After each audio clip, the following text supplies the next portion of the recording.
Okay, so we are the team of kind of PC, or at least a significant portion of it, and we've been doing these sort of developer interviews because it turns out that the scene that we work in is pretty small. A lot of people know each other, and today we have got myself, Art for GHPC. We've got Blake, who is tech lead.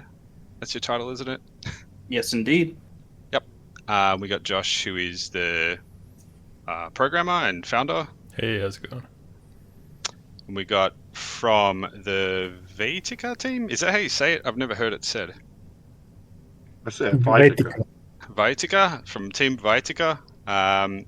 They are working on Armored Brigade 1 and 2. Well, I guess Armored Brigade 1 is finished now. But we got Nico, who is the research and design, I guess. Is that your title? Well, technically I'm like a database specialist, which means content and research for the game. Yep. And we got Mike, who is art. Yeah.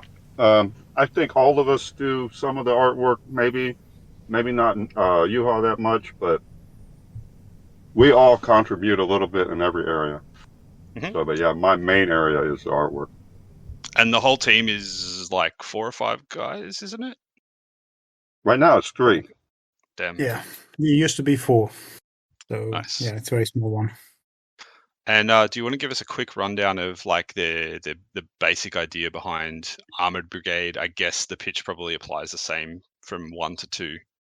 So yeah. I mean, that's if I can make a summary in a single phrase, it would be like we are making the game that we like to play, and yeah, it's an old project. Actually, Juha, who is not today with us, he's the founder.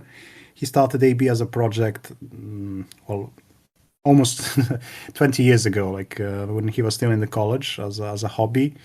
And about 2008, he rendered it public. It was freeware. And during the years, us others joined first to play the game. Then eventually we started working on it, and we went commercial about 2016. That was when we made the decision to publish the game as a commercial venture. And we did in 2018. And that was AB1, and now we are working on the sequel, which will be in 3D. And the base premise of the game, sort of, it is, as I said, the game we used to love to play, and we still play. So it's a bit of there's lots of influences from other games, like Steel Panthers, for example. One of the basic ideas that Yuka had many years ago was to have something like Steel Panthers in real time, and that's how the whole idea developed. Then, of course, the game got sort of unique in the concept. It is real time, but of course you have command delays, which we retain are very important in the modern warfare. Nothing is like instantaneous in this, and that's how game developed. Basically, it went its own path, which is somewhere in between a simulator.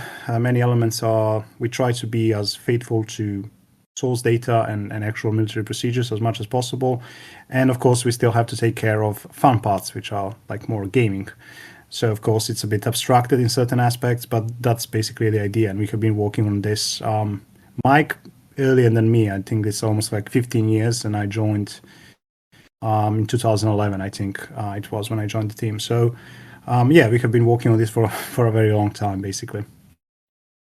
Nice. And so, if I'm just thinking about listeners who might not have seen pictures of the game or anything like that.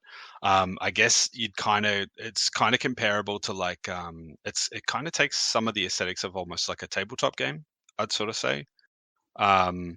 It feels a lot like you've got those giant maps with like little miniatures on them, sort of moving around and stuff. It's quite a higher level than the stuff that we're doing. You're taking control. Like, is there a limit to how many units you control in AB? Yes, it's about 350 units that you can cover for each side. It's a bit odd in the sense that not many games try to cover this very specific, I would say, command level. Basically, most of the games are very tactical in nature, where you control squads, individual tanks, vehicles. AB is not like that. You're supposed to primarily control formations, so platoons, sections, or companies. On the other hand, it's not operational game either.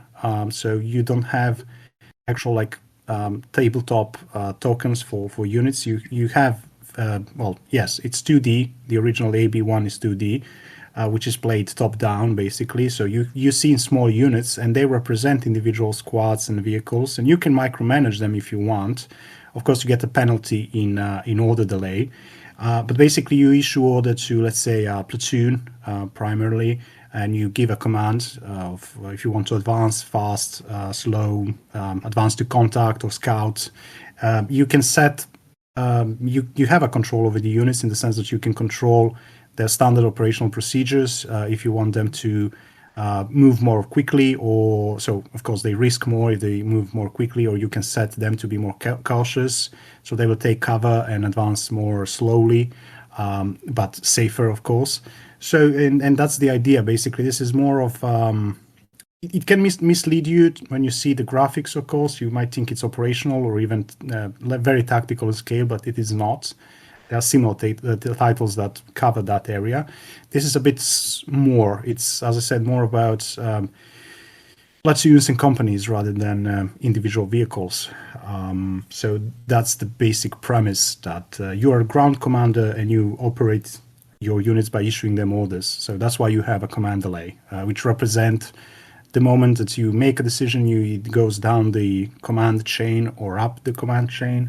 Recently in the AB2 we improved that system. We will talk about that later eventually, but the basic concept is that it's kind of unique in the command level it covers.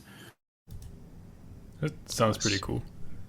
I was wondering about that because I haven't done a lot of this style of gameplay. I know that some of them favor like a head in the map kind of gameplay, and some are more focused on everything being done in real time and seeing it play out. Which flavor are you guys more focused on? It depends on the player.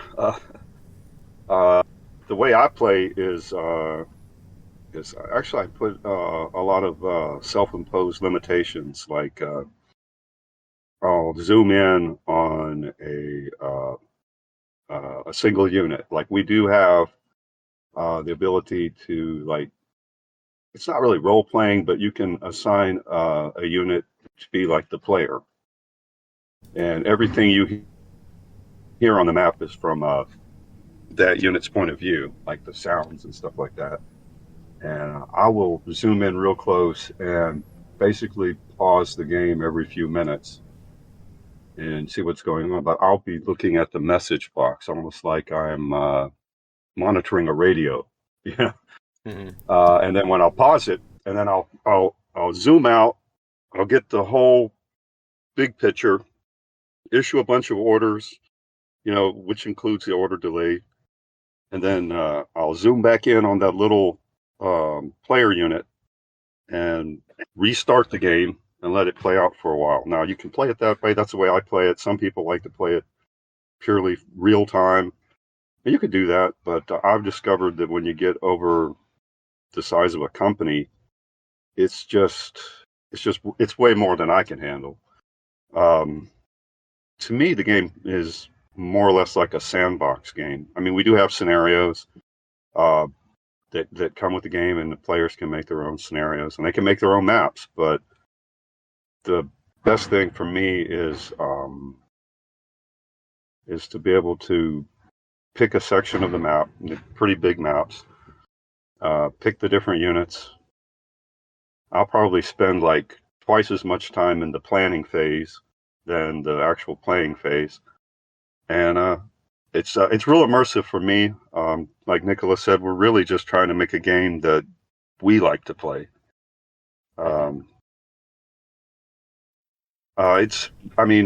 me, real time is just it's too hectic. It's like I'll spend a long time making a real elaborate plan, or not, there'll be a lot of things that need to fall into place, and then I'll start playing. And for like the first, maybe let's say it lasts an hour, like the first 30 minutes, everything's going to plan. Everybody's like coordinating together, moving together. And then all of a sudden there's some contact, and it's just crazy, impossible to control the situation. And then if my plan went well, it's very satisfying. But when the plan falls apart, it's like the rest of the game, I'm trying to adjust to the mistakes and get people in place. What I really like about, we don't try to balance it at all. We don't care about that. We try to get as much accurate information as we can regarding the systems, like the vehicle speeds, and we try to simulate accurate spotting distances and things like that. And we just let the game play itself, Yeah, that's a big question that a lot of strategy games. Sorry to cut in. It's the constant question of do you go for realism or do you try to balance so that it's like a cohesive, game, red versus blue kind of experience or whatever. It sounds like you guys are full in on the whatever they had, and you deal with the consequences. Yeah, absolutely. There's one issue though that's not realistic. Is we don't really have that many support units. On a big enough map, if you got far enough from the action, there'll be a lot of real easy, soft targets. And we don't really do logistics and resupply and stuff like that. And that's kind of bad because, in some of the longer games, they're running out of ammunition pretty quick. But yeah, we don't care about the balance. We use a point system, and it's the downside of the point system is like we have such a huge time span. Like if you have a 3,000 point battle, you might be able to buy a company in 1980 with the tanks. But if you just change the date in the battle generator, like to 1970, you can have a lot more. You know what I mean? The point system doesn't adjust for inflation. So that's one problem. I've been trying to get Juha to. Here's what I think he should do, but he maybe thinks differently. He's not here to explain why he's not going to do it either. Yeah, I could do that now. No. But I would like to say, for each year, like pick the stereo or a good representative tank and make that 100 points. Right. And then the game automatically figures the value for the weapon systems. And then if it's a basic tank like a T-55 is 100 points. Well, then let's say the game calculates that at 250. Well, then just adjust that percentage down and then go to like an M60 tank and figure out what that cost would be and then adjust to that. But right.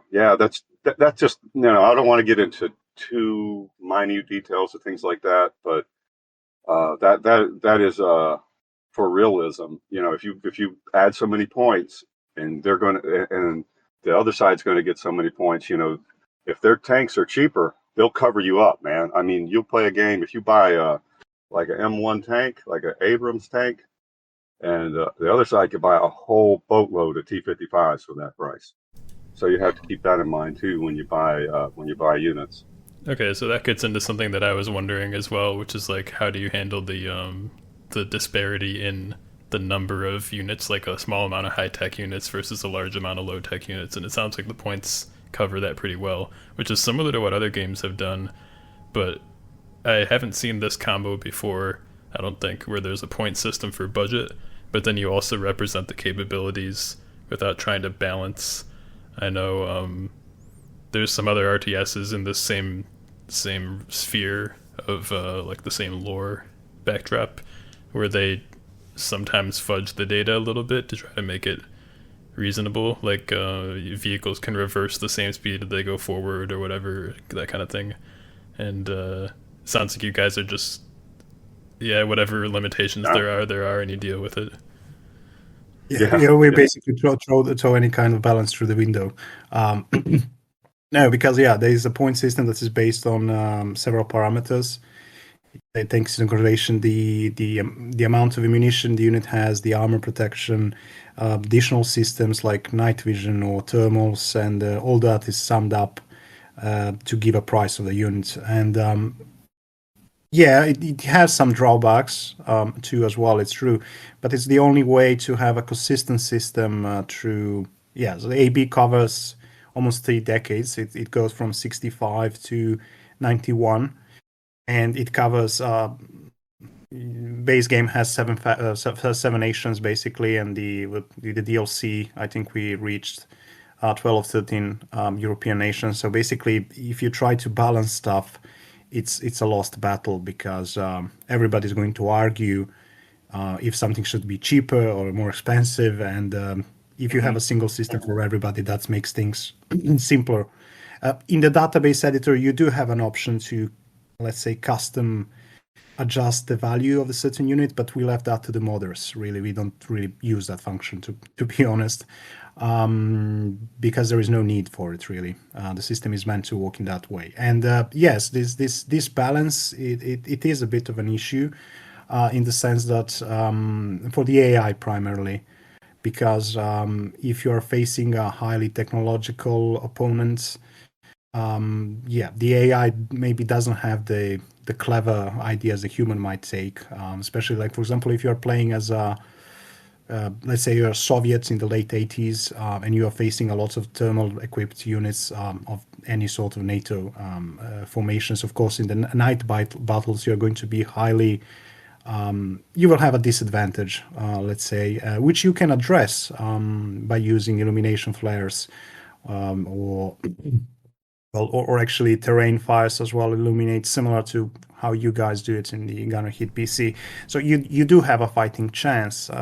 Some games really, from that point of view, I don't like that approach where they try to balance stuff, or they try to or they kind of make some sort of buff certain units or nerf certain units to make a balance, especially if they're multiplayer. I don't like that approach. I'm more for having realistic effect, and sometimes it is a positive thing. Sometimes, of course, for certain nations it might be in a strong disadvantage. For example, like, I don't know, Italians, for example, historically their infantry doesn't have that many, let's say, anti-armor weapons. So of course they are going to be in strong disadvantage against, let's say, a Soviet armored force in open plains. It's a sad for Italians, but that is how the things were historically. So that's something that we don't try to fix. So we don't use prototype units, for example. So we don't have that kind of approach.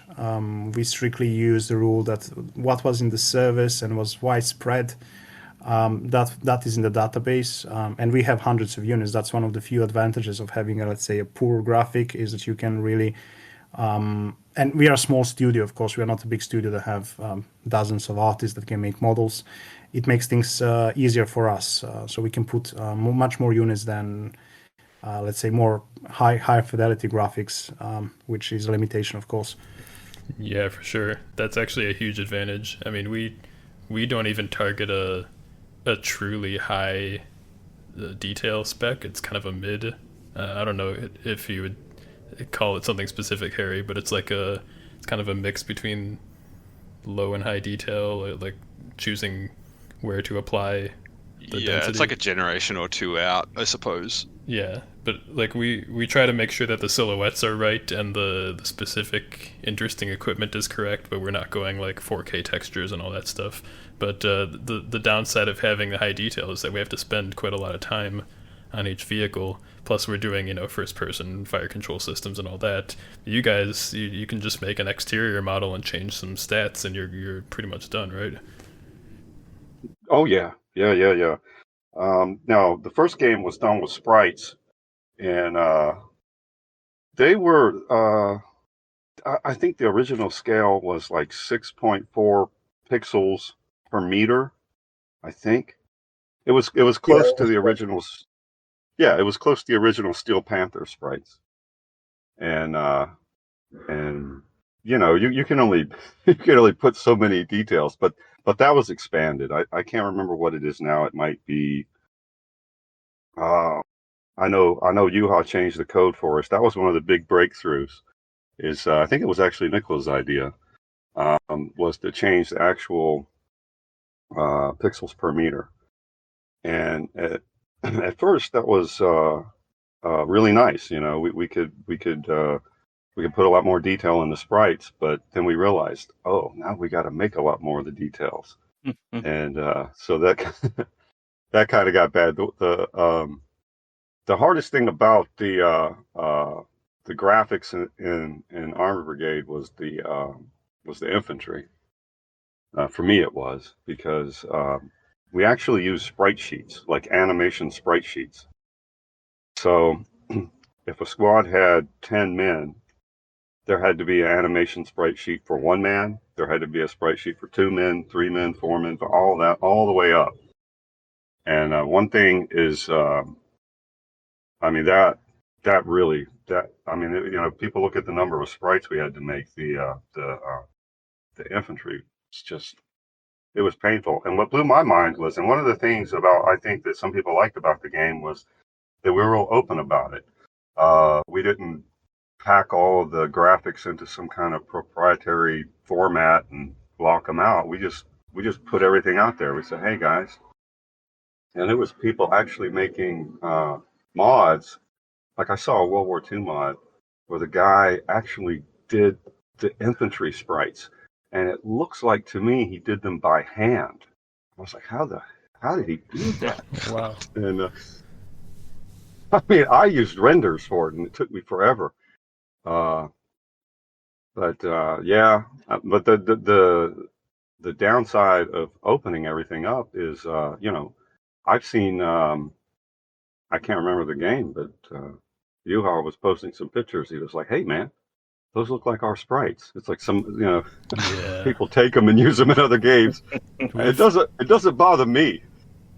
Yeah, go ahead. I was just gonna say our game has only existed for a couple of years in the public eye. We've already found people selling our models. Yeah. It's okay. To me, it's almost. I expected that, but it doesn't bother me. It's flattering for me, but I can understand why it would bother people. I do have a funny story. I don't want to go too far off, but in the early days, when AB was freeware, one of the people on Yuha had a forum, and that's how we basically all found each other. And one of the members of the forum, extracted all of the Steel Panther sprites and posted them. And we're like, oh wow, this is awesome! We got hundreds of sprites now. And like a day or two later, somebody from the Steel Panthers people came to us and was like, hey, you got to take that down. Yeah, and we don't really act like that, but that's one thing. And we're probably going to keep it that way. We're probably going to, if people have a copy, they'll probably have full access to the models. We actually encourage that because one of the things that drew me to the game, and I think a lot of people who will play it, is the openness of it. And if someone wants to make something, it's right there. You can see the databases in XML files. We even have a utility where they can quickly edit the information. They can see the actual sprites. They can see how they're made, or they can see the textures. And we need to clean it up a bit, make it a little easier to understand. But we're not trying to lock everything down, especially with maps. Oh yeah, I think you've got quite a few people modifying it, and do you find like the thing I was thinking about before when we were talking about like balancing and all that kind of thing? Mm-hmm. I would assume that if you design the game that way and then say anything can be changed, one of the first things that would happen would be people give everything more ammo and make it more lethal. Did you find stuff like that, or do people sort of get what you're going for and sort of make their modifications to the game in line with kind of what like the game's about? It really depends. Like it depends on individual model. Like we had some extremely high quality guys who like, for example, my two favorite mods and probably like community favorite mods are Chechnya and World War II. Chechnya guy is like, well, it's basically autism level of detail. He took his aerial photos of Grozny in 1994, and he made detailed map of the Grozny city, the whole city, which I don't think has like 1 million inhabitants or something like that. It's a big city, and he went down and analyzed every single street, named every single street, every corner, and made a brilliant map. It's well, we basically like our maps are highly detailed, but it would be insane to go to that level of detail. But this guy was, as I said, borderline autistic, and he made an exceptional map. Also, World War II mod, for example, I love that very much because it's a very well made. It has about 2,000 World War II units inside, high quality stuff, and this guy made everything except maps. Other guys made maps, but he made very nice sprites, and he did a nice research for the units as well. And sometimes, on the other hand, you have some modders, but they usually keep the stuff for themselves. I don't see a lot of these experiments being uploaded, but there are people who make they stretch the engine to the limit, and some of them have some let's say peculiar ideas about certain unit systems, but those are not highly popular in the communities. You notice the difference. If something is very well made and historically accurate, it tends to be much more popular on Steam Workshop, and the less popular mods are not so much. It really depends on individual guys and how somebody approached the whole modding stuff. Right. There was a subject that we kind of skipped over because we were talking about other stuff that I want to just circle back to quick. Like on the topic of that, what would you say? Like, what's the typical AB consumer? I suppose. Like, who's the game being made for? Are they kind of the people who want that? Like, what are they after with your game? Do they want the really specific historical period? I mean, I bought it as soon as I knew it existed, and the reason I bought it was because this must have been in like would have been the year it came out, which is like what 2009 or 10 or something. Is it that long ago? When did it come out? Anyway, I don't know. I bought a boxed copy. If that helps. When was it available in a box? Oh wow. The end of 2018. Oh, okay. Okay, that's when I got it. And the reason I got it was just because nobody else was doing 80s settings for any kind of historical game. And I'm just wondering, like, what do you think the people who are drawn to your product are sort of like what's the most common thing that they all want from you, I guess? Oh, I don't know. It depends also, because you have different I can call them like interest groups. Basically, for example, there's a large portion of our players who came from let's say war game, who just wanted to have like more realistic game in the sense with the realistic ranges and also a bit slower game. What I noticed about AB is the vast majority of players are like more slow paced. They appreciate the fact that things needs time to take, and also that it's not a click fest. So a lot of players come from other titles, especially for multiplayer games, because they want a single player experience and they want something that it's not stressful. It doesn't require you too much. Well, it requires thinking and planning, but doesn't require you to be high reflexes and pointing stuff and clicking stuff. So that's one of the elements I think really unites most of the players: the pace and the amount of clicks that you need to do.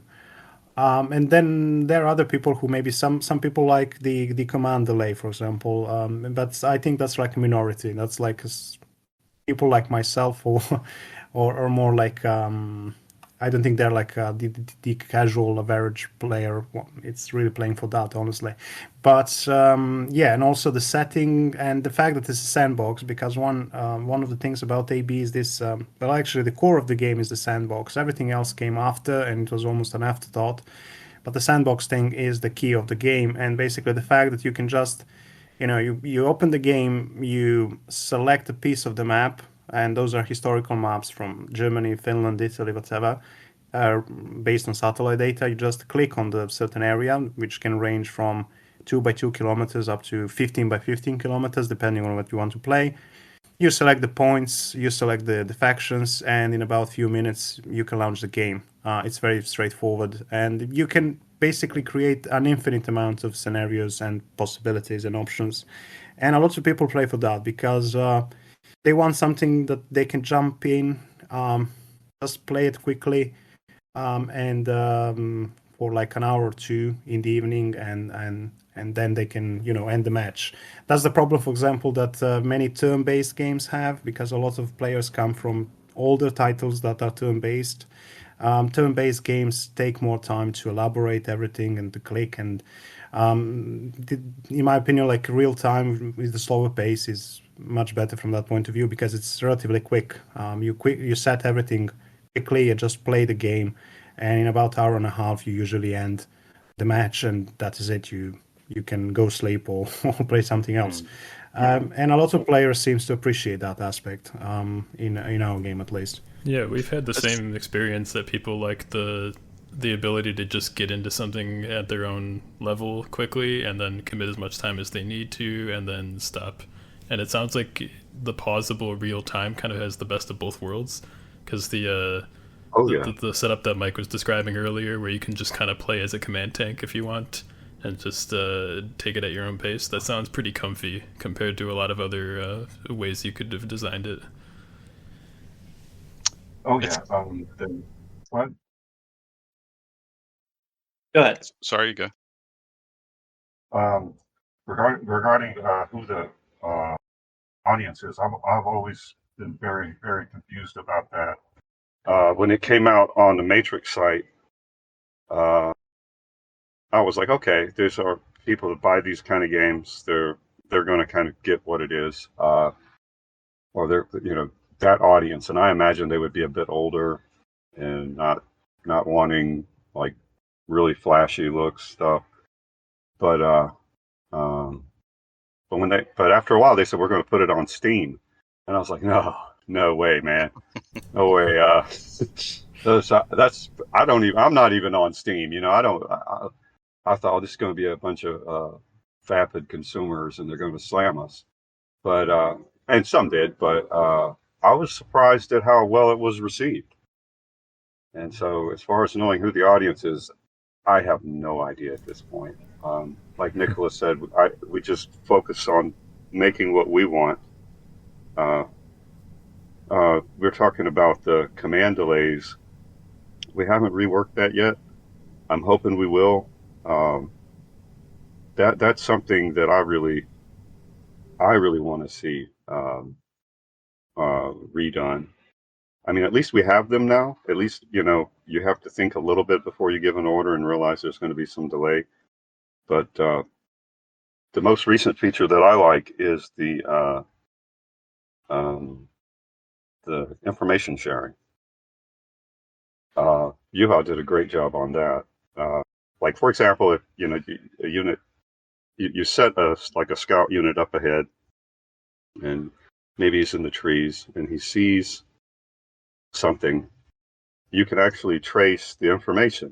There are visual cues where you see him sending if he has a radio, sending something to his leader, and then you can see the leader disseminating little bursts of electric lines or something. I don't know what you would call that, but they're like visual aids. And you can, Is this the and dotted I've actually, line thing? say again? It's like a dotted line. I think that there's a Steam post about it, right? It's got like a line with like particles moving along it or something. Yeah, those are little lightning bolts. I don't know if you could see it, but there's two ways they communicate. There's both are really sound. Someone has to tell you something. So there's radio and there's voice. If you're within a close enough range to someone, you'll send a voice message.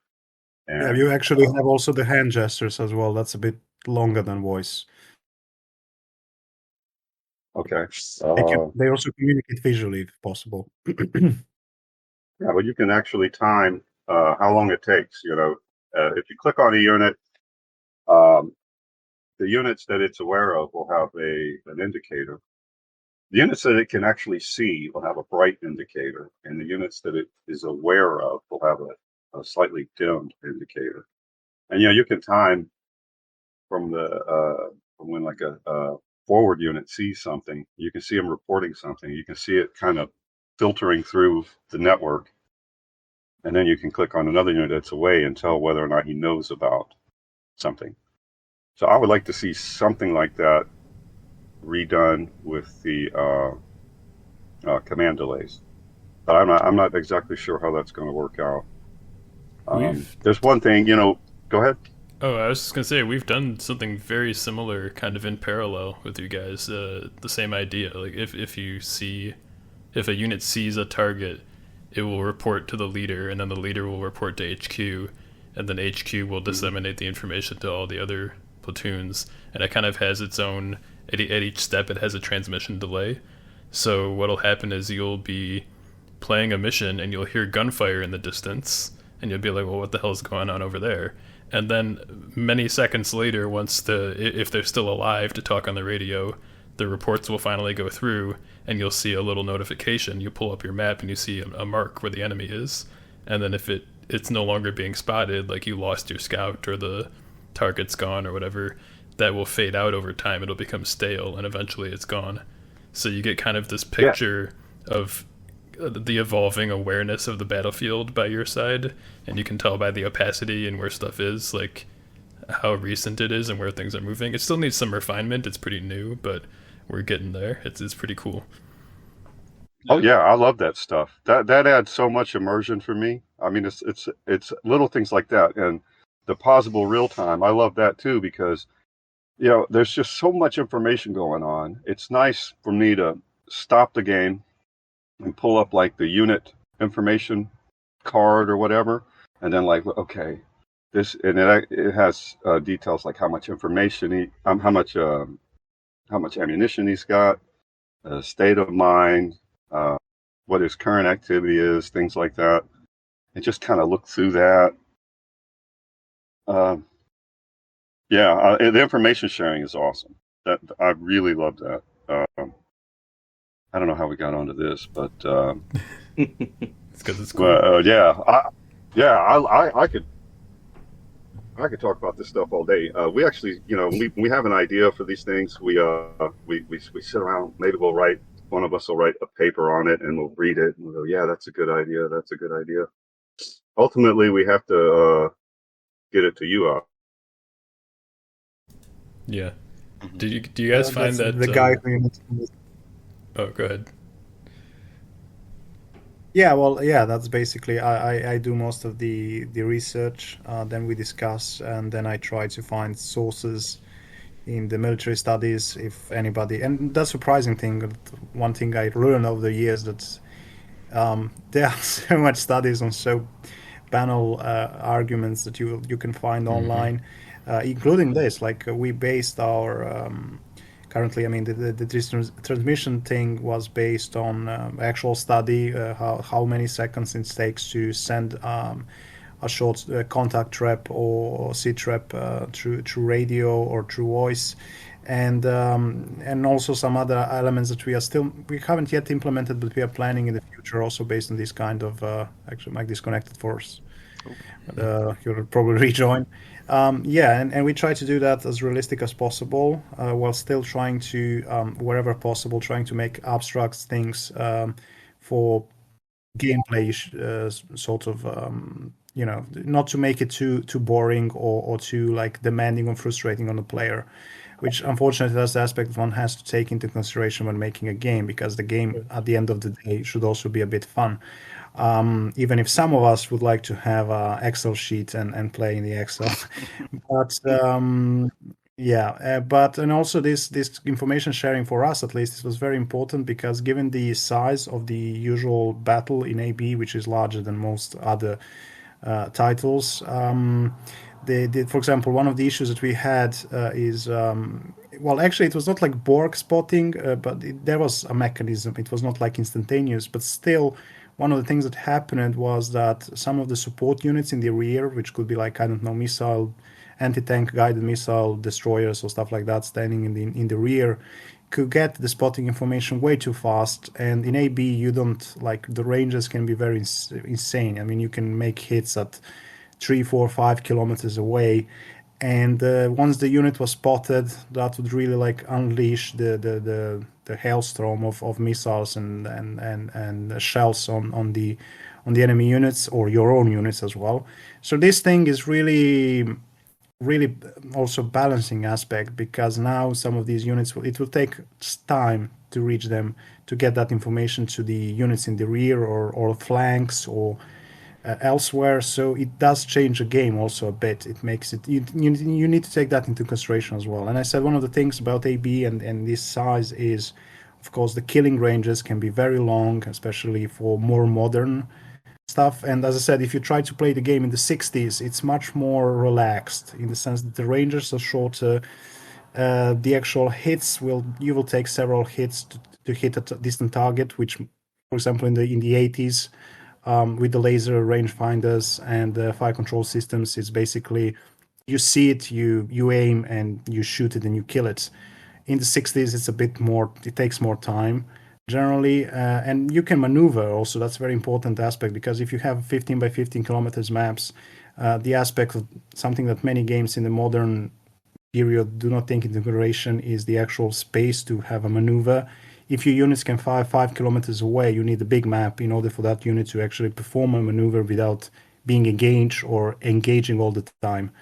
And information sharing system was actually very important from that point of view, because now if you have two companies on each flank of the map, basically they don't instantaneously share information. They do, I mean, through the radio, but it will take some time in order to spot a hostile unit, a hostile contact somewhere in the front.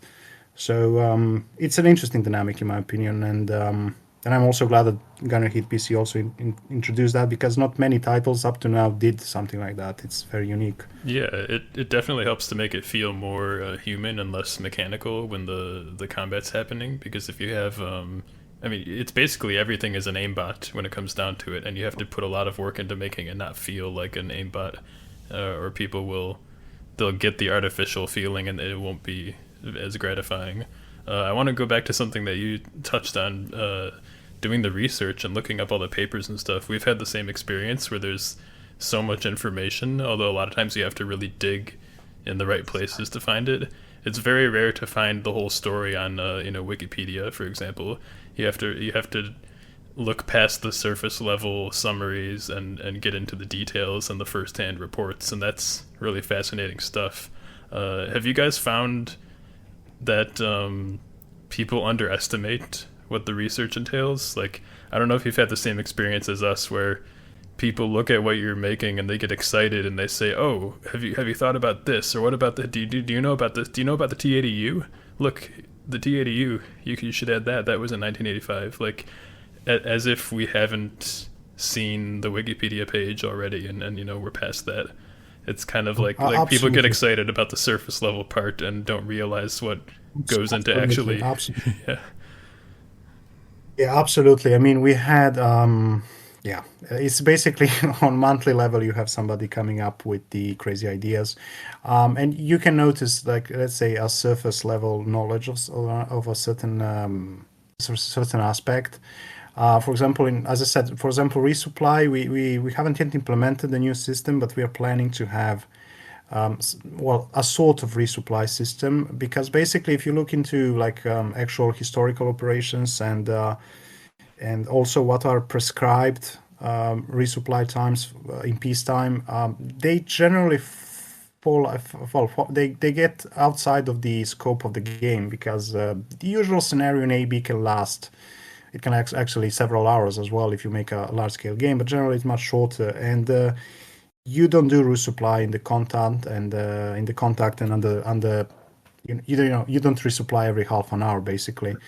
And so yes, we are planning something to do on that aspect, but we also had people regarding the scope, for example, asking people that asked for special forces, theater level weapons. Like, why cannot I launch Iskander on the enemy company? Because technically it's possible, but it doesn't really work for let's say a frontline commander that you represent. Basically, you are something like battalion or at best regimental commander. You don't really call that kind of assets on the map. And also, like, equipment wise, we get a request for all sorts of prototypes, so people arguing that the accusations of being pro NATO or pro Soviets is like everyday occurrence. So I said, if I'm being punched and called from both sides, it means I'm probably right. So yeah, you get, depending on the fans. So people asking for all kind of this stuff, and you can see I basically always ask for sources, and depending on what people pull out as a source, well, most of the people actually, when you ask them for sources, they just disappear.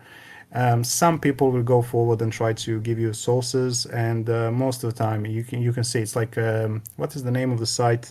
Not Wikipedia, but FAS, I think it's Federal American Science, something like that. Yeah, people, going on Google, getting the first research, the first result they get, and they link that to you, and they think it's a good source, but it's not. And that's something that, as I said, it comes with experience. And I myself, it took me years to understand what is a quality source.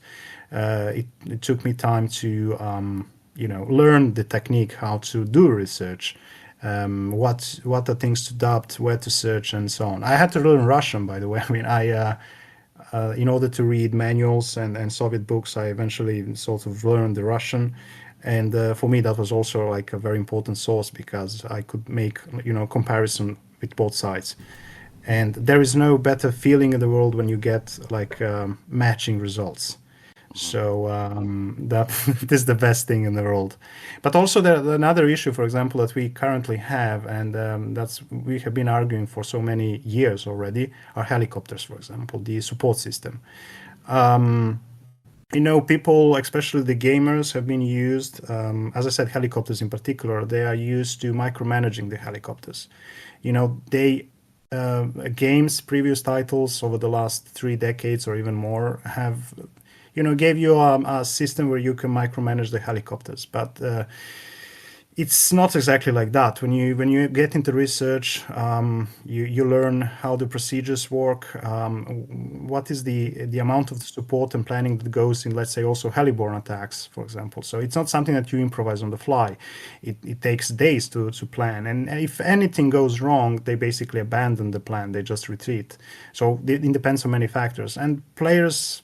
Majority of the players do not understand that. They look it through, let's say, a gamer experience, and they expect things to work in a certain way, and that's something that it's very hard to explain to the average player how, for example, the helicopter support works in AB, which is based on the actual procedures from that era as well. Because for me, it was I read about 50 years of aviation digest to understand how the thing evolved over the decades, and it was a fascinating journey, to be honest. And you can see how things changed from Vietnam to 70s, then in the 80s, and also what is the modern take on deep raids and how the helicopters integrate with the ground forces. But players, they often tend to disagree with that concept. So that's one of the things that we will try to improve, but still being, true to the actual sources. You can make some compromises, but still that's one of the things that we said, we are not going to implement a more simplistic system because it's not true. Yes, and people will ask you why I cannot, I don't know, river crossing, for example. That's one of the things I also point out often, because you have, especially in the Soviet army, you have a lot of vehicles which are amphibious. And people expect that amphibious feature is something that you just drive into the river and you cross the river.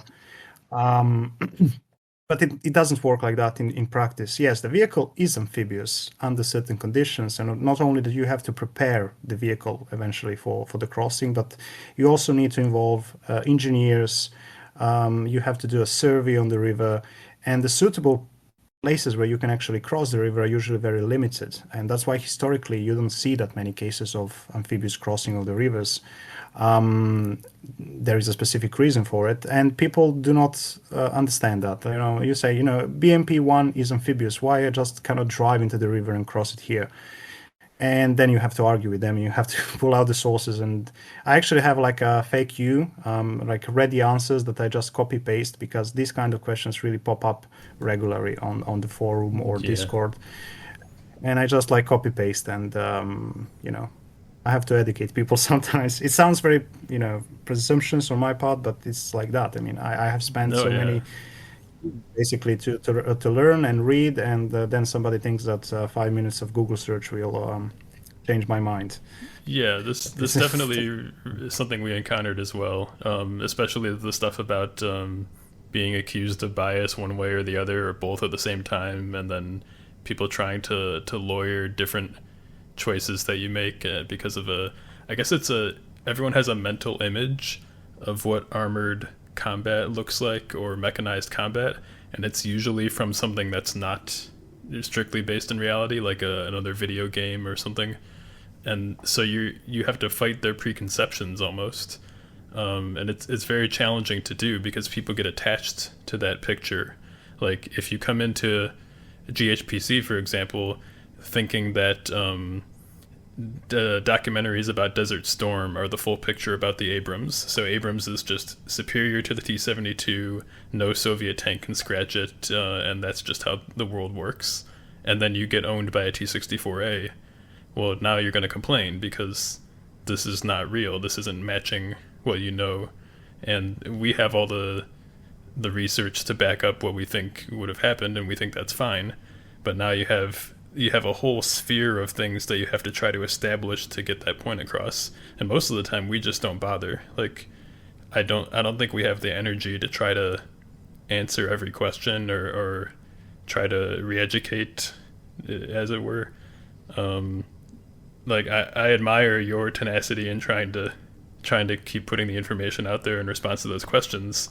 I'm not sure I could handle it. I almost want to say, like, there should be a way for the game itself to communicate somehow, but I don't know how that would be possible. Some kind of like, how would you communicate the lore? The fact that this is based on a very real place and time and a situation, and it's not just an arbitrary artistic choice, but it's grounded. Is there a way that you design things to try to get that across, or do you just sort of trust that people will understand? Well, I have to admit that we don't trust. Unfortunately, that's one of the things. We don't have the resources to really go to explain some of the stuff. You have the manual, you can read the manual, but still, some people simply do not bother reading or even watching YouTube. Because some of the people have explained that, but they didn't get into touch with that kind of information, so they try to claim otherwise. So and I understand, because from your perspective specifically, I have been like on the military forums for a very long time. So the whole debate of how many millimeters the armor has and what is the penetration of the specific round, which in AB is slightly less relevant. It's important, but it's less detailed from that perspective. So it's less people arguing about that. But I'm very, very well aware of that debates going on the forums for many years, and you can imagine in the game where you have even less expert people discussing these kind of issues. So I don't try. One of my plans was actually to, once the AB2 is released, I'm planning to do some sort of like you guys are doing, like Josh is playing the game from time to time, and I want to do the same. Just to, if people listening might, I will try to explain why we did certain decisions, or why the things work in a certain way from historical perspective. And I'm trying to, educate people, at least some of them, to how the things work. I think Yeah. you're here referring to how Josh does live streams of the game every so often. Is Yeah, that yeah, correct? exactly. That's yeah. Yeah. I was actually wondering that if you guys or if anyone in your small cadre go on and live streams the game and shows it off and says, I'm doing this, or we're going through this battle plan. I have to make sure that X, Y, and Z happens. It doesn't sound like that is the case right now, since you guys are all busy with developing the game. Yeah, exactly. We are not doing it, but as I said, in the future we will try to do it. And one of the issues with the AB1 is it's not really, graphical points. It's top down. It's not really suitable for streaming the game. I mean, I know there are people who are watching that kind of stuff, but for me personally, like my game can take, there is a lot of planning, and Yeah, it's not always how to say exciting. You get, well, AB is one of those things you have to try it for yourself, because many people notice this, like you get into the planning phase, and the things are very slow and tranquil, to say. And then when the battle starts ongoing and the things get a bit more chaotic, you get into this run where at a certain moment it can get pretty desperate, and it's hard to portray that from 2D perspective. That's something that you have to play to understand, to right. engage you a bit more. Now with the 3D, I think things will be much more different. To be honest, I was one of the guys on the team who was a bit skeptical about 3D transition. Not because I don't believe in 3D, but I was a bit skeptical that we will be able to handle the transition to 3D.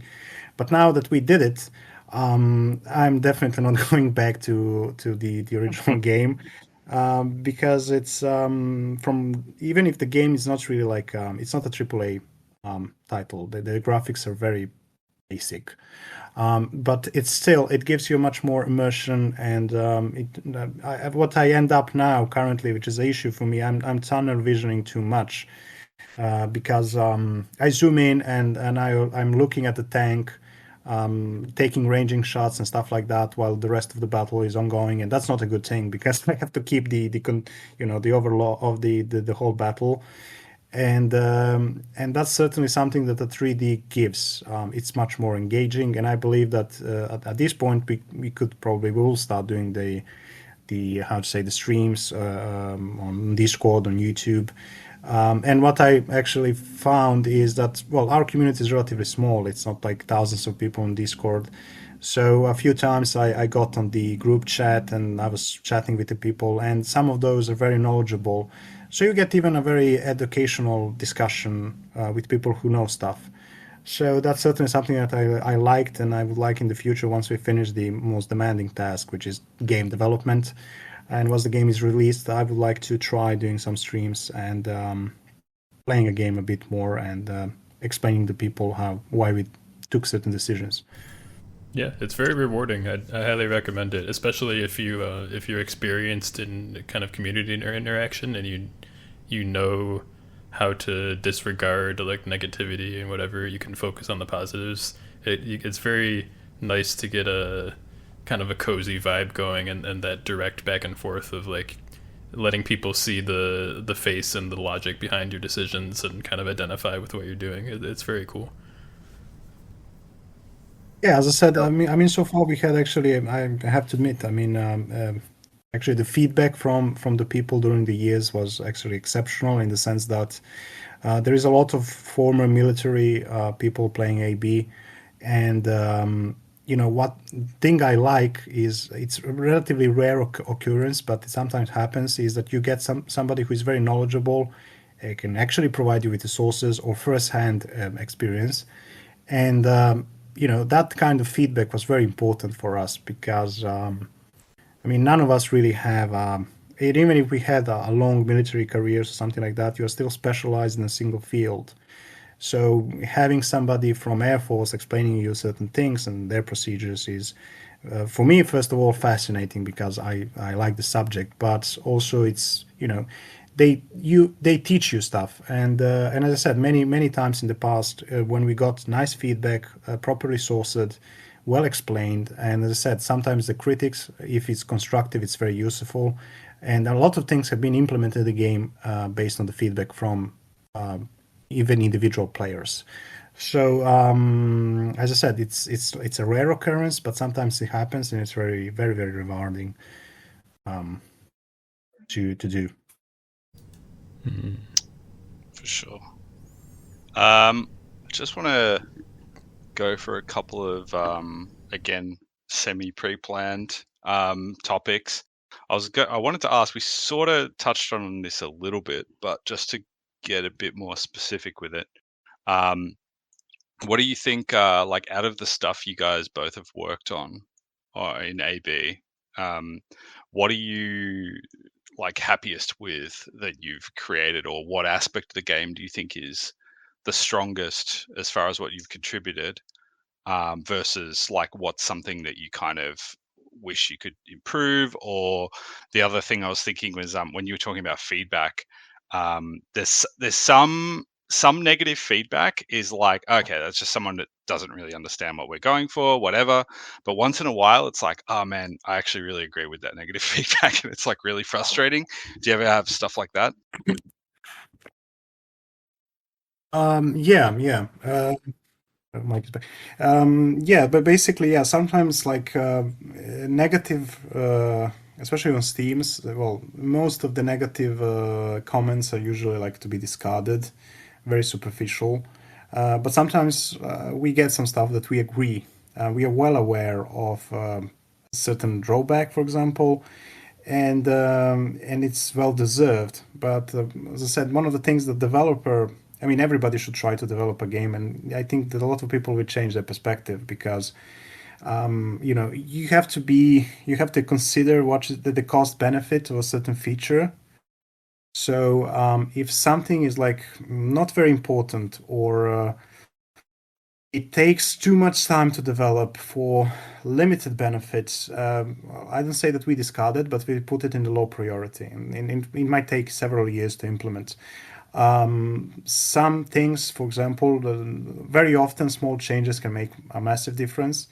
So that's something that people maybe sometimes don't understand, is that you have to like balance the two things, and developing the game and playing the game are sometimes two different things, and people have different perspectives. So, or something that is very important for a certain player is not important for us. So yes, we get some kind of feedback of that type, and as I said, I really appreciate even negative feedback. As long as it's constructive, it's highly appreciated. So, and regarding your question about what we did very well, well, I think the scale and this feeling of the game. I mean, for me personally, prior to playing AB, I was playing Close Combat, for example. That was the game I was really playing a lot when I was younger, and for me, the thing that really changed the perspective on games, war games in general, was that in these kind of games on the small scale, I get too attached to certain units. Because you have 3 or 4 tanks, and losing one can be very, you'd say, it can make a difference in your game. While in AB, where I command several companies, I just like, if I take several losses, I don't really care. I take it as something natural, as it is in the real warfare, and I can actually enjoy the combat without having to micromanaging or babysitting individual units or something like that. That's something that I think we did very well. Is that aspect that you command larger scale of the units, and you just let the battle unfold. So it's more about maneuver, how you position your formations on the battlefield, and things can really, like, you can win or lose the battle in a few minutes, depending on how you planned things previously.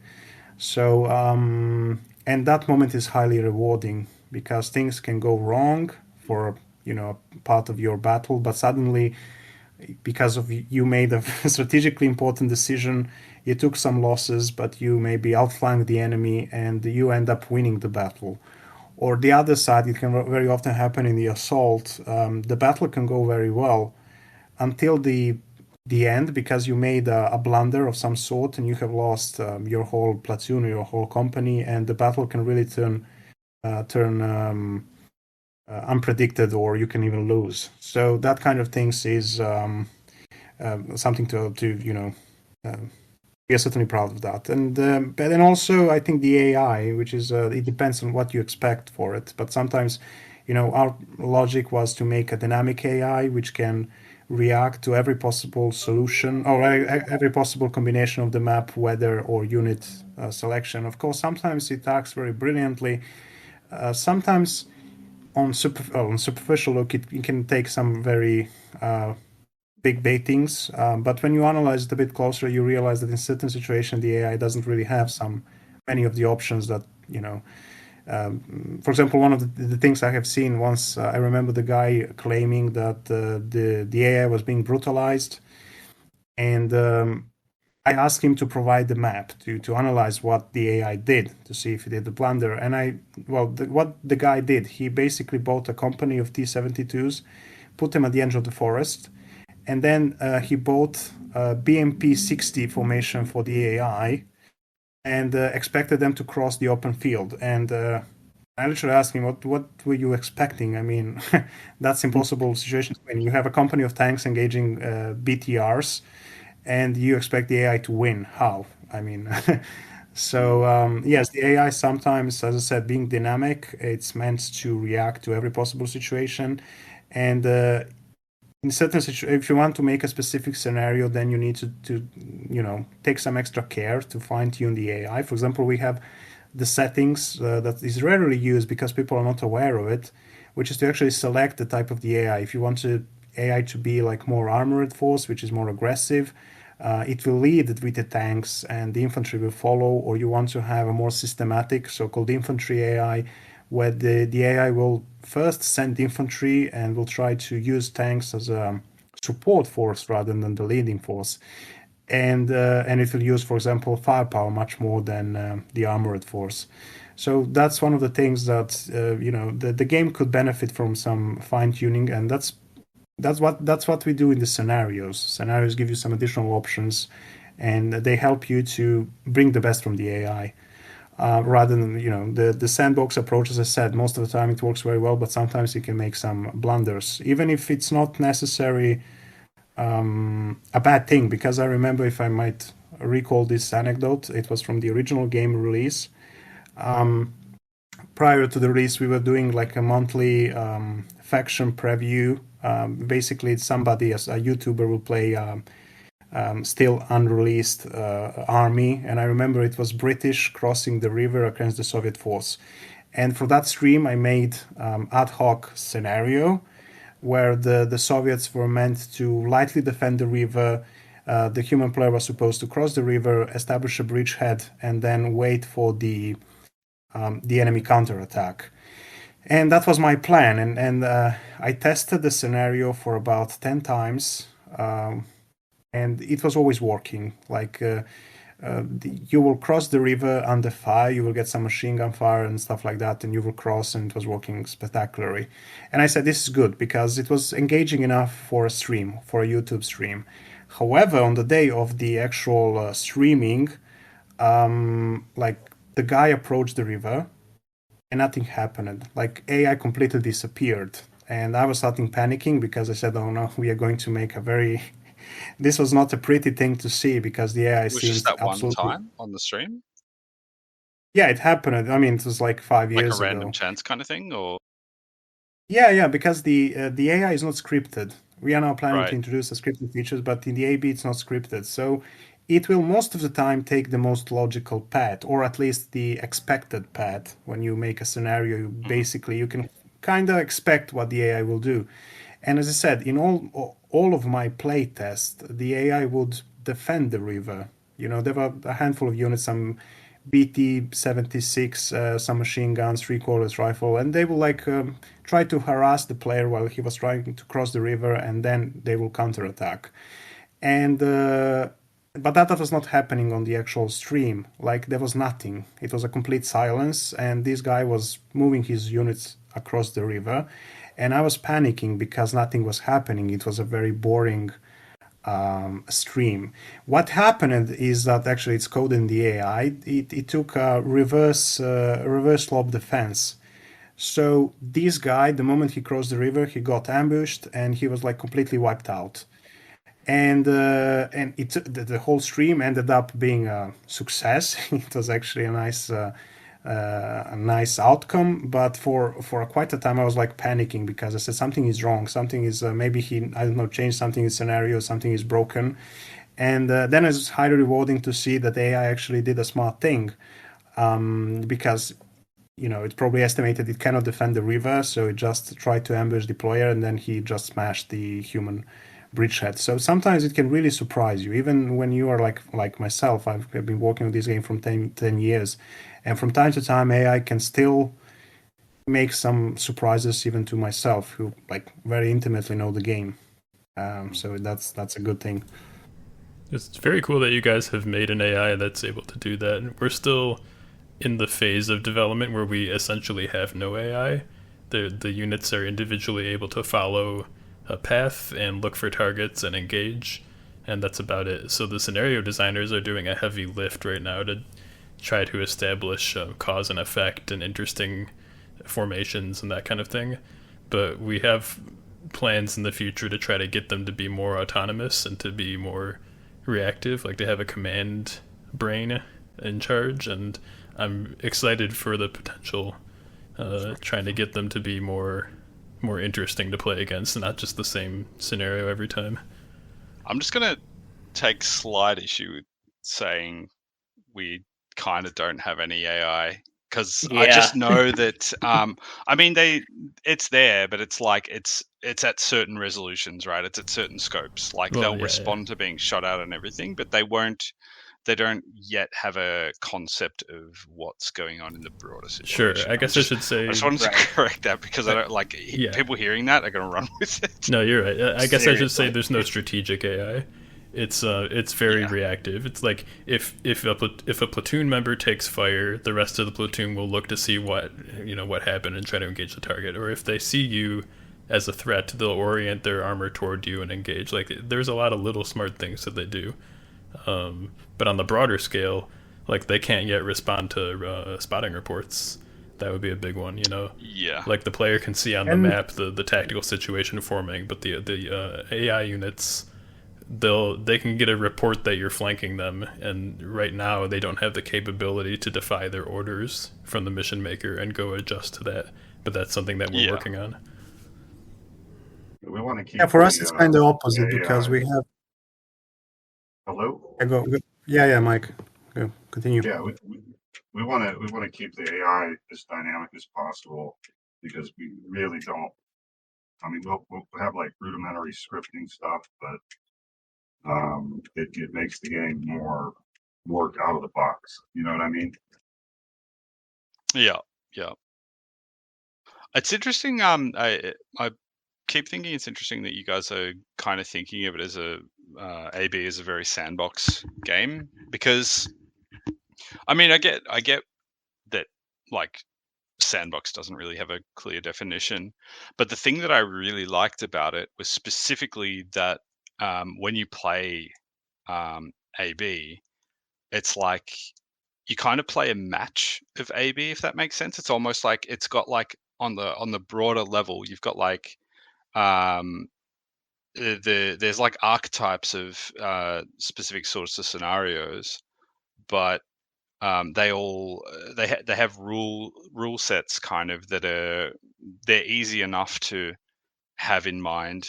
Like you kind of understand it pretty quickly, compared to something like Armor. Like, I mostly back in the day was playing Armor, as far as simulatory kind of games go, and like, if you open that game up to play it at all, you've got to sit there designing out a little scenario, and there's no concept of like a game mode, if that makes sense. And that's like, people consider that, at least from my like background, I suppose, in simming, it's that people think of that as a sandbox because they can just make anything they want in it, and that's what they mean, right? Whereas I think like, yeah, I get that, like if you're saying sandbox for AB, it's like it's more I can just open it up and hit go and it's a game. It plays, like, because there is a game mode to it. And I think like that's a way smarter way of doing things because not everyone has that extra hour or two to either design a scenario by hand or like I remember playing Armor back in the day. It would always be either you have to make a scenario or go and find one that someone else has made and make sure it's actually what you want, because the possibility space is like literally anything. Like the objective might be anything, the units might be anything. Whereas in AB, it's like it's pretty clear what you're getting, and you know what you're signing up for when you start a match. It's pretty well contained in that way. So I don't know. I actually like way prefer it that way, and it kind of reminds me of the difference again between like comparing Armor to say Squad. Squad is very much like it's got game modes, and it's like I don't think people would necessarily call it a sandbox, but I feel like it's just more reliable at creating pretty believable scenarios, like at least on the scope that it's operating at. I mean, it's it's not as believable in the sense that it's missing a ton of broader context because it's only like, I guess it's company versus company Squad, but because it's got a framework of an actual game mode behind it, you know that there's going to be some form of coherent action and you don't have to work for it, I suppose. Well, we got it really simple. I mean, there's objectives, and the rules are, regardless of the game you're playing, is, when you first capture it, you get a certain benefit. And but if you lose it again, I don't know exactly what the numbers are, but it doesn't. You have a point system, and you can adjust how many you want. Like if you want the game to last longer, you can raise the points. And when you capture an objective, the enemy's points start dropping. Yeah. So, and I mean, it's extremely simple. What's that? Yeah, but we also have dummy objectives, for example, because Yes. the objectives for each side are not the same. You're like not fighting over the same objective necessarily. And sometimes the objective can be a dummy. So basically, you don't know that until the battle is over, that maybe the village you took and you think it's important is actually completely irrelevant for the enemy. So you basically haven't lost any. Oh, actually, he hadn't lost any points. And it's also very useful for the AI because one of the things we notice that is if you set the same objectives, the AI will try to contest them, and you can trick the AI by, you expect the AI will come to that point. But if you change the objectives on each side and you put some dummy objectives, you don't know where the AI will actually hit. So especially on the larger maps, that requires you to be more tactical. It requires you to use reconnaissance, and then first you have to probe, you have to understand where the AI is going to strike or where the enemy concentrations are, and then you have to move your forces there to react to that. So it makes much more engaging experience. But although we are working, as I said, we have some rudimentary scripting, and we plan to expand on that specifically for scenarios.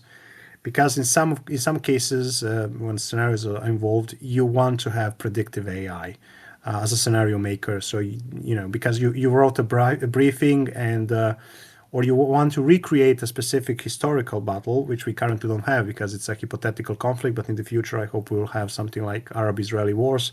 So if you want to recreate historical action, then you need to script, and that was the idea. And we have like the opposite sort of issue right now compared to you. We have like let's say call it a master AI, which will make a battle plan, and now it will also react. It's a very nice system that we improved. How the AI, I'd say, react to the actual battlefield, what's happening, and how it took the losses. But we are planning also to introduce some, as I personally call it, micro AI, which is how the units, independently react to the battlefield. considering that you have all the delays, I think that's important. And we are also planning, like as I said, we introduced campaigns at one point, and we are planning to expand on that because we found that campaigns are a very engaging way to, some people prefer short battles, but there are also people who prefer longer experience. So they want a campaign to be, something that draws you in and wants you to play the next battle. So we are certainly going to expand the campaigns, and this is personally my idea.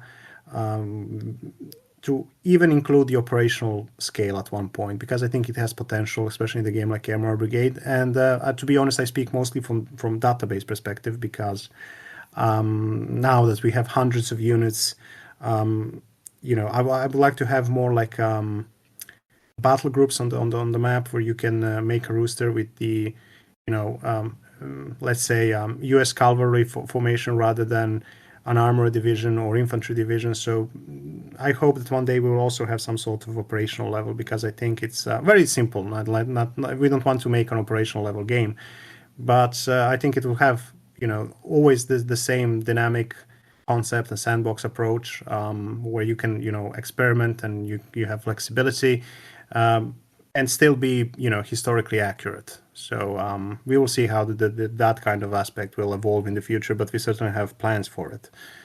That's for sure. Nice. We also got the dynamic campaigns where you start with a certain set of units, and you play on a map, and if you win, you kind of move forward to the next. It's very similar to the old Close Combat 3 game, and people like that. That's one of my favorite the things that we have.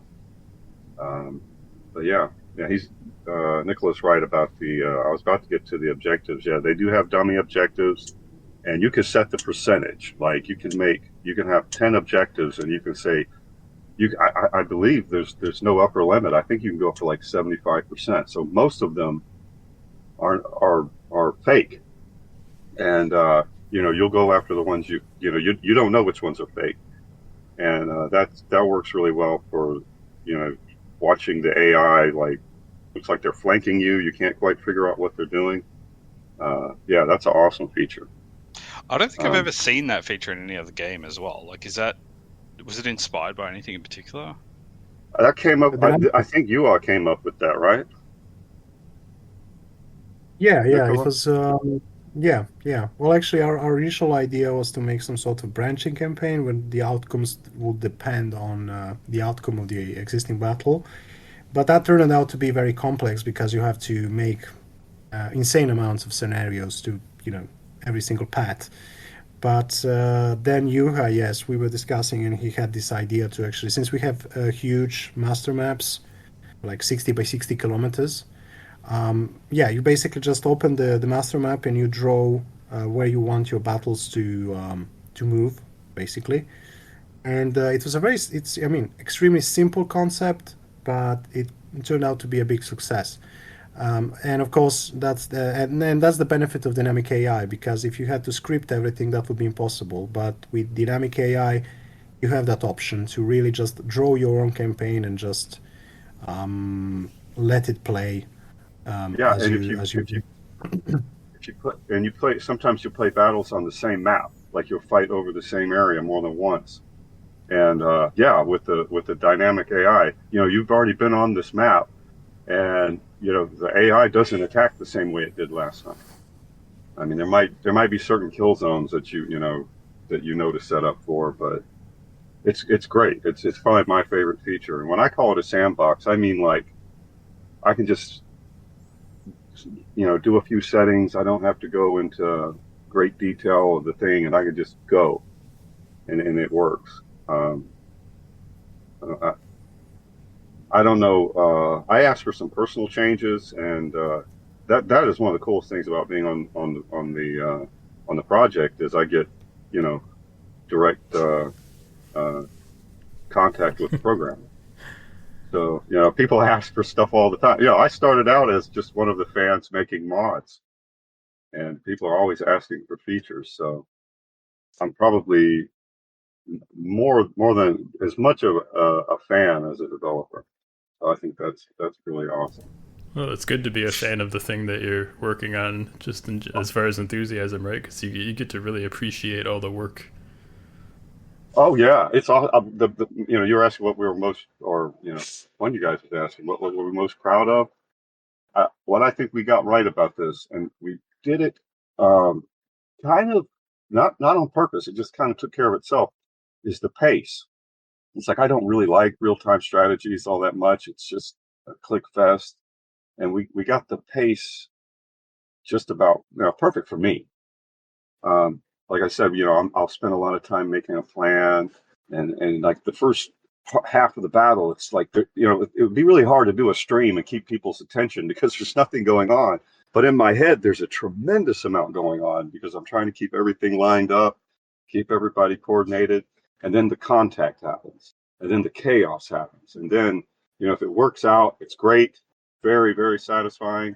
And if it doesn't work out, then it's like shit, man. I got an infantry platoon telling them to move 4 kilometers. It's going to take a long time to get there, uh, things like that. That's what I like most about the game. It's very cool. Yeah. We're coming up on an hour and a half here. Do we have any? Do you guys have anything any message you want to put out? I know AB2 is still in development and it's coming along. What should people be getting excited for or engaged with?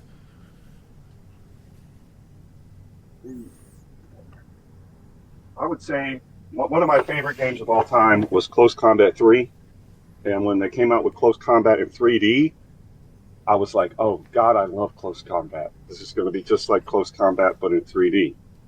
This is, AB, the same game. If you liked the first game, this is the same game, but in 3D. I mean, it is using the same code. It's not a rework, using the Armored Brigade name.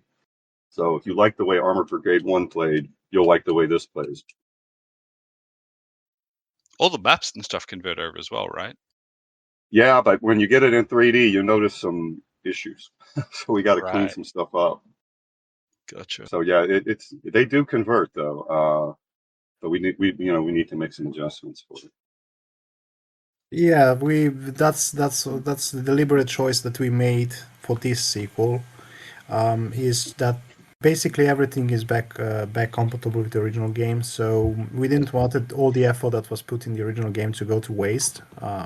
Like the mods and the maps as well. I mean, that's a lot of time being invested into, and so we try to make things back compatible. So all maps can be uploaded in the original and in the new game, and they will work. Of course, you will notice some things that, especially now in 3D, the terrain is much easier to read.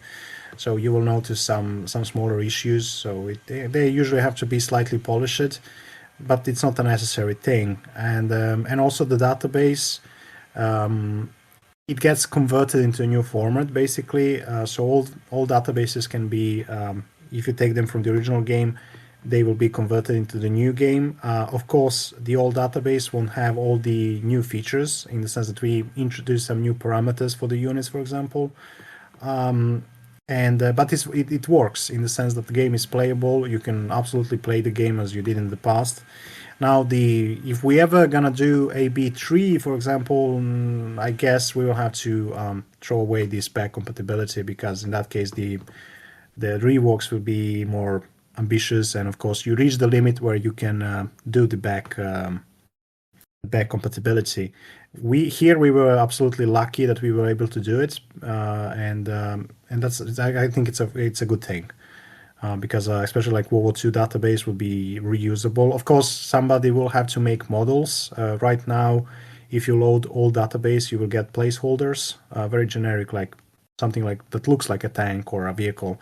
But if you want, of course, the proper models, you will have to make them. Although the logic that we went by is we purposely make simple graphics. Well, first of all, because we have to learn all of this stuff, and we never did 3D in the past.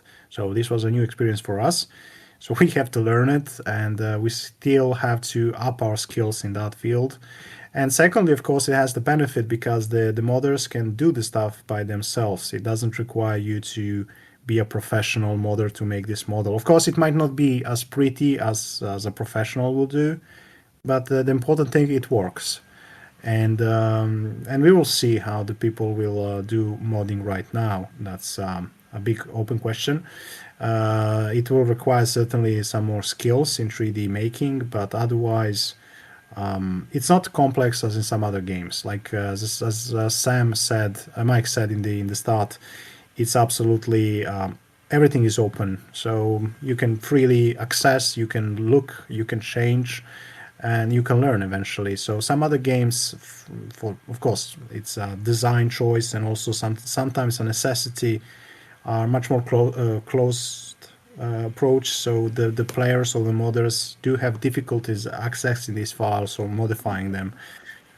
So but we did a completely different approach, which comes, as I said, it's a design choice and it comes from the previous experiences, and the whole origin of the project was open source, freeware. You can download the game, pay nothing, and just play it and modify whatever you wanted. And that went into the commercial project as well. If we, for example, if we decided to make a game from scratch, probably that wouldn't be the case. So because it works differently. So yeah, we will see about maybe eventual sequel or something like that. That's probably going to be a completely different thing. But for time being, yes, you can just load the old stuff and play it. Nice.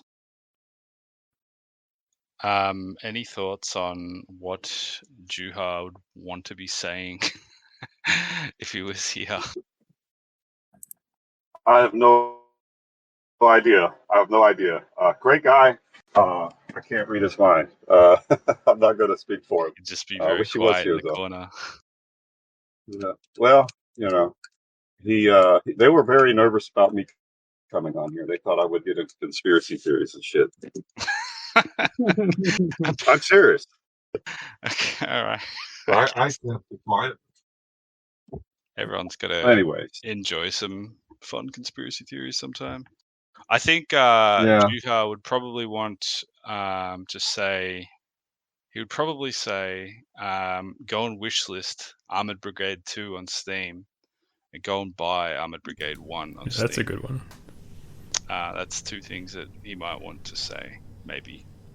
And I think it's a good. I've actually bought Armored Brigade twice because I got it in a box, and then when it was on Steam, I went and got it on Steam because my computer doesn't have a disk drive anymore. So. Oh wow! I don't even have it in a box. Yeah, man. I've got it in I my need to desk get one. next to me. Harry's the OG. It was just a very, like, as soon as I saw that 80s, like the graphic design and everything, it was like very clearly coded as like this is like a cool product. It was good, Thank you. good marketing and everything. Yeah, Juha is the guy who's a typical Finn. He talks little and works a lot. Mm-hmm. And he's absolutely, I have to say, my experience is very positive because he's absolutely fixated with quality control. So the amount of bugs is very limited because he thinks a lot, and he really do small steps and do them with a great care.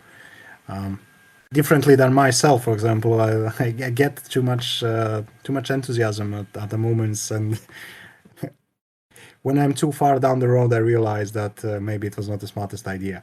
So yeah, so these things kind of balance themselves out. Mm-hmm. Yeah. And also another thing is somebody survived by the end of this stream, by the way. We are also opening a call for map makers. I guess by the time that this stream will be online, it will all be open. So if somebody is interested, you can visit our webpage or Matrix Littering pages, whatever, and see, read the conditions. And if it's interested in collaboration, we are absolutely open. Nice. There might be people in our community that are interested in that. We'll see, I guess. It's kind of cool being able to sort of tap into multiple different fan bases and stuff, just in case there's, you never know what you might find, I suppose. Yeah, because there is a significant overlap. As Harry said in the early start, I mean, the developers are not very, it's few of us, and a lot of us know each other. And also the communities. I mean, a lot of us play the same games at the end of the day, so it's not a surprise to see familiar faces, or actually familiar nicknames on different forums and Discord. So it's absolutely normal. Oh yeah, it's always been funny, like doing the research stuff and seeing just names you recognize on a thread from like 10 years ago or something. It's like, okay, yes, I'm following the same path someone else did, obviously.